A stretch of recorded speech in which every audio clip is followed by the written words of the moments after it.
امام ابن تیمیہ المولود 10 ربیع الاول 661 ہجری المتوفی 2 ذی قعدہ 728 ہجری، تقی الدین بن ابو العباس احمد بن شہاب الدین عبد الحلیم بن مجد الدین عبد السلام بن عبداللہ بن الخضر بن محمد بن الخضر بن علی بن عبداللہ بن تیمیہ الحرانی الحنبلی۔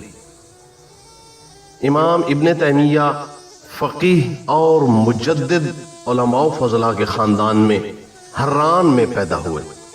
20 ہی برس کی عمر میں قرآن، فقہ اور مناظرہ و استدلال میں مہارت پیدا کر لی اور اکابر علماء میں شمار ہونے لگے۔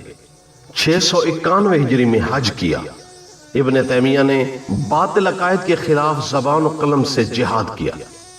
مخالفین نے آپ کو بہت اذیتیں دی، کفر و الحاد کے فتوے لگائے اور حکمران کے کان بھر کر قید و بند کی صعوبتوں میں مبتلا کر دیا۔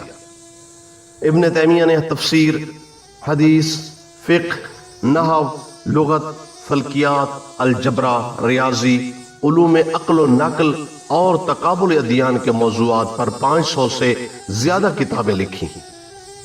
غلام جیلانی برق اور صدیق حسن خان نے 480 کتب کے نام حروف تہجی کی ترتیب سے دیے ہیں۔ برا کلمان نے 153 محفوظ کتابوں کی فہرست دی ہے۔